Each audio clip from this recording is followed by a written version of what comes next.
This is a good one. So many parents want to know, or too many parents, unfortunately, believe what the school says their child's learning capacity is. Never let the school tell you what your child can and can't learn. So if you've watched any of my videos in the past, you may or may not have heard me tell you the story about how when my son, those of you who have been watching my videos, you know that I have a son. His name is Hassan. He is 25 years old. He's going to be 26 in June. And he has autism. And maybe you heard me tell this story about how, whenever he got to be about maybe 11 or 13, he's in about maybe middle school. And starting at that age, they started, at IEP meetings, they would ask, so what are your plans for him after high school? And I was like, the same thing that I have planned for my other son. He's going to go to college. And then they would look at me like I was the stupid one. Like I was like, I'm in denial. Something's wrong with me because your son can't go to college. He's not smart. He can't learn he will never go to. And they're looking at me like, well, he can't go to college. That'll never happen. So you need other plans. You need alternative, plans for him because, sweetie, oh, bless your heart, he'll never go to college. And I'm looking at them like, why can't he go to college? Of course he can. You have limited learning for my child. I don't. So I want parents to understand that the schools do not know your child's learning capacity. And I want to tell you why. All right. So let's talk about it. All right. Why do the schools not understand what your child's learning capacity is? And why should you not believe them? Okay. So for this video, we're going to start with a definition. The definition of learn is to gain knowledge or understanding of a skill in by study. I think I wrote that wrong. Understanding of or skill in by study, instruction, or experience. Okay? So that's the definition of learn. We know what it means to learn. I looked this up online, okay? But the thing is that whenever it comes to school, okay, they kind of have a different definition of what it means to learn, right? Because for them, learning is academic learning. Learning is one thing, but academic learning is another. What's the difference? What's the difference between learning and academic learning, right? So for them, academic is a word used to describe things that relate to the work done in schools, colleges, and universities. Okay? Subjects that you will study in high school or college. Subjects, math, science, all the things that you learn in school. Right? So whenever I'm talking to, school staff and teachers, they have one goal. Their goal is to prepare your child for college. That's the only purpose of school. I want that to sink in for a second.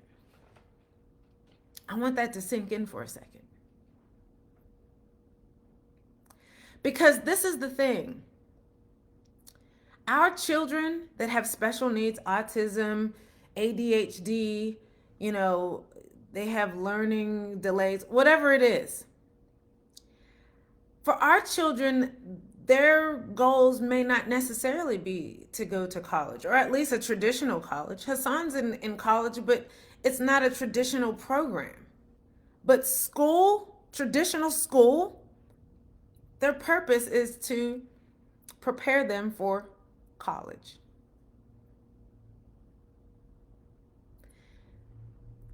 The reason why I'm spending so much time on this very concept is because school is something that we've always done. It's what's expected of us. It's what has always been expected of us and our children. It's what you do. You turn 5, you go to school.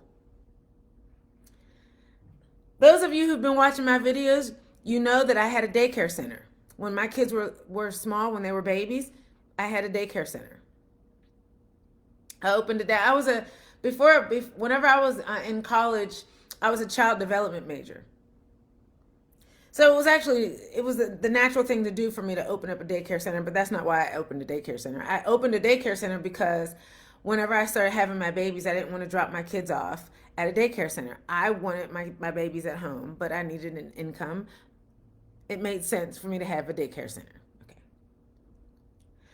But even when they got a little bit older, I transitioned to a center, a daycare center. So I was a director of a center, a large center, not just at home, but at an actual daycare center. And I knew that my job was to prepare kids for kindergarten. Do you see where I'm going with this? My job as a daycare director was to prepare kids for kindergarten. And kindergarten teachers, their job is to prepare kids for first grade. See what I'm saying? Each teacher prepares them for to transition them to the next level, which is eventually high school. And high school prepares them for college so that they can get a job. That's the only reason why we send our kids to school. But as a parent of a child with autism or special needs,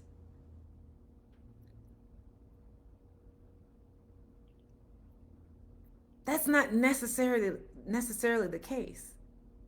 Not necessarily the goal or the priority. Now, my thought was my son would go to college. That was my thought. But that wasn't the 100% priority, not necessarily. There were some other things in place, and we'll talk about that in a minute.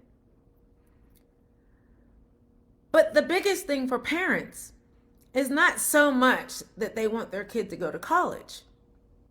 Parents with kids with autism understand that there is limitations to their learning.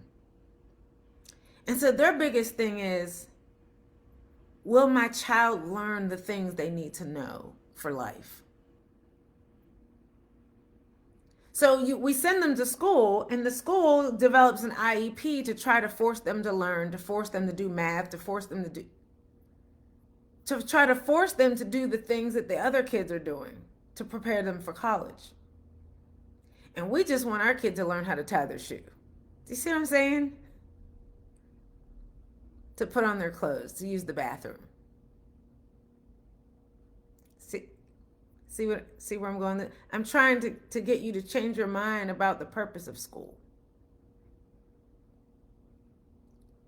School's not designed. That's why. Did you see the video I did maybe a month or so ago that says your kid's IEP is useless? Useless.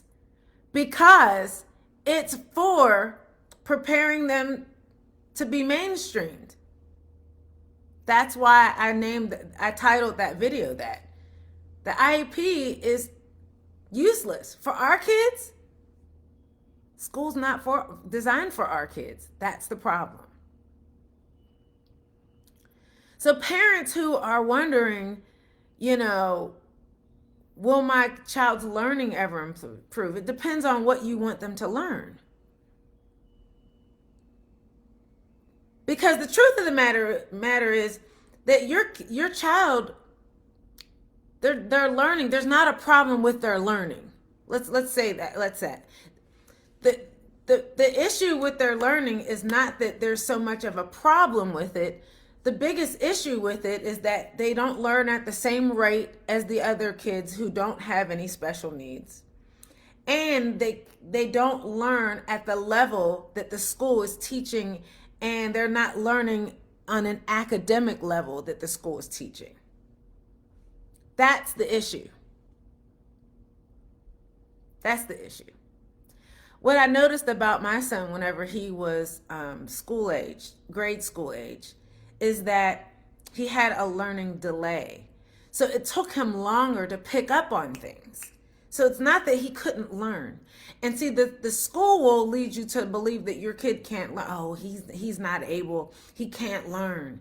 And see, that's why whenever they said that he can't go to college, I'm like, sure he can. It might take him longer to get there. But don't make it seem like he can't go because he can't learn. You know what I mean? Because let me just tell you this. Our children, my child, your child, your children, have been learning all along. Your child, is your child walking? It's because they learned how to walk. Does your child eat? They learn how to use a fork? They learned how to use that fork, right? They know who you are. They learned that you're their mom. They recognize your house. Our kids have been learning. When they see a cup, they understand that that's for drinking, right? Our kids can learn.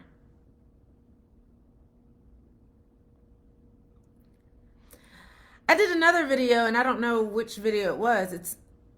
I told you, I think it's the same video about your child's IEP being useless. And I said to focus on what your child can do instead of what they can't do. Because that's what the school will do. They'll say, well, they're not able to do X, Y, and Z, so let's teach them this thing that they can't do. And my theory is, well, if they can't do that, then that's not where all of our time should be spent. Our time should be spent strengthening the things that they can do. And then I always use the example that if my child can work a TV remote, then that means he has the understanding of buttons and knobs.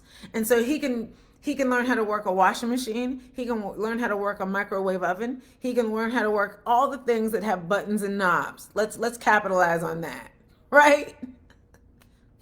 Let's make that work. He can learn how to work a computer. He can, right? Yes. So let's build upon that, right? So then our child's goals have to change. Let's teach them the things that they can learn. I'm not saying ignore the things that they don't know, because there are some things that they do need that we would like to teach them, but we can revisit those things as they improve in other areas, as they mature, as they get older, as their interests change. Does that make sense? So what are some of the things we need to be teaching our kids instead of focusing so much on academics?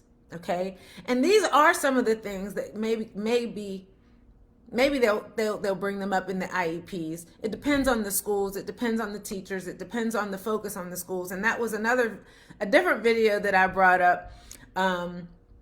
It depends on what the school's focus is on, right? And we were fortunate enough for Hassan to go to some really good schools, and they did incorporate some of these things in their IEP. So let's talk about them. Daily living skills, right? Personal hygiene, dressing appropriately, like whenever you get dressed, you button your pants up, you tuck your shirt in, that kind of thing, right? You put your clothes on so they're not inside out or backwards, right? Laundry skills, meal preparation, household chores.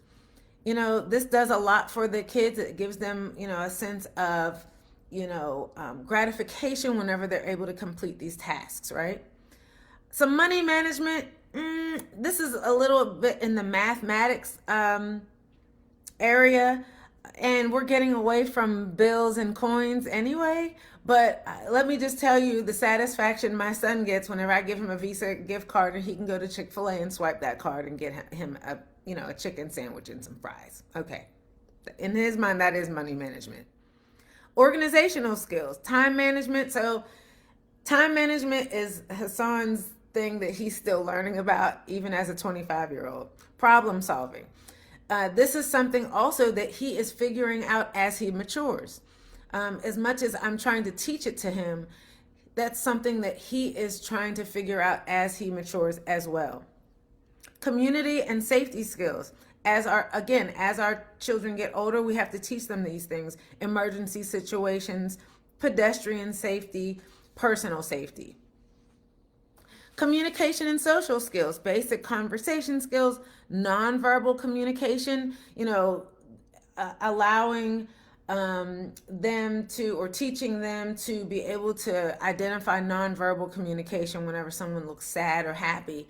A lot of times for our autism children, they have a hard time identifying those cues, asking for help and conflict resolution. Okay.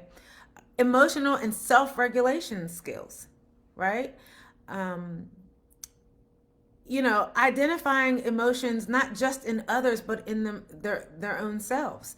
I think I talked about this before. Whenever they're upset with about something, or with something somebody did or didn't do, or something they want or didn't can't have, but help them understand what's happening inside of them.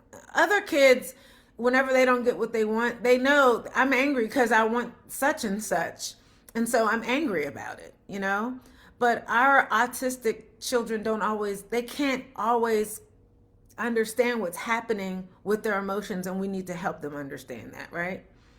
And relationship and social boundaries. This is something absolutely Hassan is learning big time, being on campus. You know what I mean? Building healthy friendships. In his mind, everybody who smiles and who's nice to him is his friend. I'm like, sir, everybody is not your friend. The guy that you met on the train that tried to hit on you, he tried to hit on you, babe. He's not your friend. Do not give your money, your money or your number to everybody who's nice to you, who smiles at you. You know what I mean? So those kind of things. So, but yeah, the schools have their own idea. And I'm not saying that, schools are horrible because they're not teaching our kids. That's not what it is. They have a priority. They have a goal. You know what I mean? And as much as they're trying to accommodate our kids, depending on the school, depending on the state, depending on whatever, however they operate, it may or may not be a good fit for your child. And that's why I talked about programs before. I'm just bringing out all the topics that I taught on before. Before, I talked about programs and making sure programs are a good fit for your child, and do not sign your kid up for all the programs because it may not be good. But yeah, but absolutely understand that you don't want to necessarily trust whenever the school is telling you what your child can and can't learn. Your child has the ability to learn, because your child's been learning all along. It just is going to take some time and some patience on your part, and a little bit of an investigation. You know what I mean? And when I say investigation, I mean that you're paying closer attention to what their cues are, and you're picking up on what their abilities are. Don't depend on the school to do that. You know your child better than most people in their entire circle. So you're the one that's picking up on it. You pay attention, and then you make the adjustments accordingly. Okay? I hope this helps. Thanks for watching. Like this video for me, and I'll see you in the next video. Talk to you soon. Bye-bye.